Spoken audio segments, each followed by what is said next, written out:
Throughout the 2.4 story before the second half, we see that there seems to be two Septimonts in which Rover and Cartethyia are in.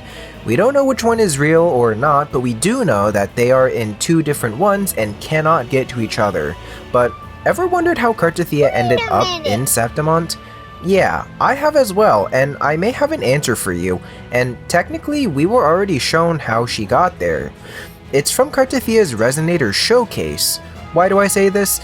There are two notable parts there which relate to how she got to Septimont: the red strings which guide her to the cathedral, and the fight she had with the Thernodian in Mercury Cathedral. By the way, this is all a theory, but it would explain a few things we see in 2.4, and also explain how she got to Septimont at the end of her showcase seemingly abruptly. First, the red strings.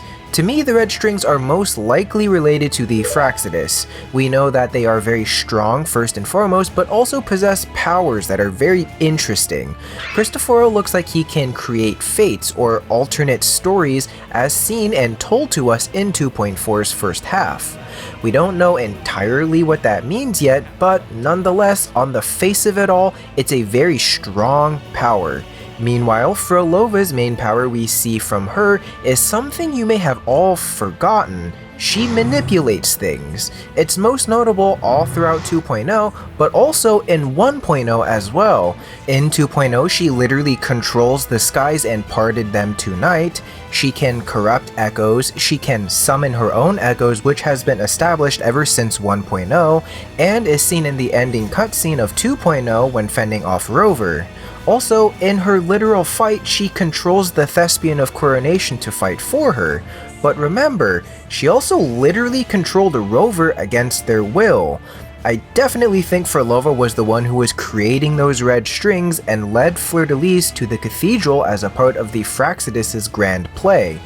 This also could be a joint effort with Christoforo manipulating the cathedral too, and that's where point 2 comes into play. When you remember in 2.4's first part ending cutscene, Cartethyia is fighting a false Arsenosa made from the Dark Tide, or at least one that was corrupted from the Dark Tide. If you link that idea and remember that she was fighting a fake Dark Tide Leviathan, things start to make a little bit of sense in that Christoforo may be very well able to create false things with his forte and knowledge. If he's able to literally create a false version of Septimont, it is not out of the question that he could also create fake echoes.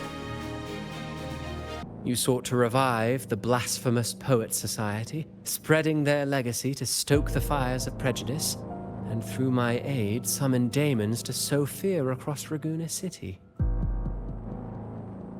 Either that or Phrolova was the one creating Arsenosa and figured out a way to manipulate the Dark Tide and Tidal Blight. So maybe Christoforo handles the area creations, like the fake Septimont, while Phrolova handles populating things with very annoying TDs.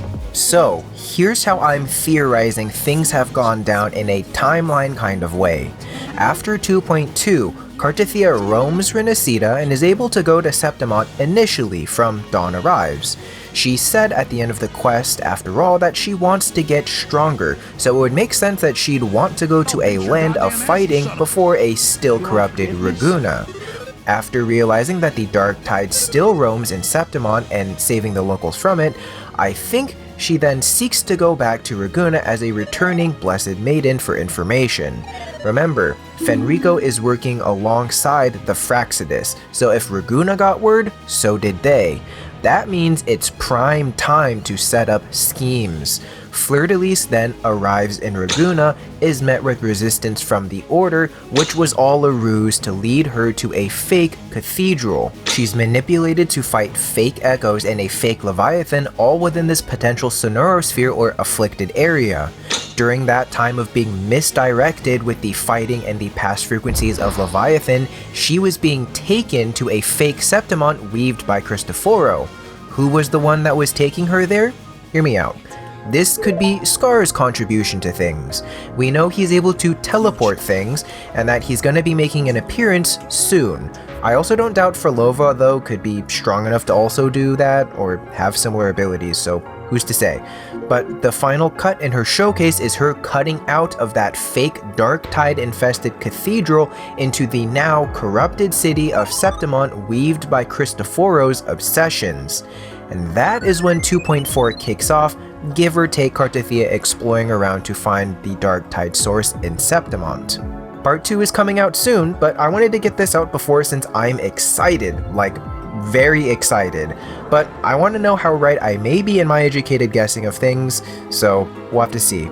But anyways, what are your thoughts? I am extremely eager for the 2.4 second part of the story. I have a feeling it'll be a blast, and I already have a lot of ideas to tackle, so if you want to see that, subscribe so we can talk about Wuthering Wave stuff.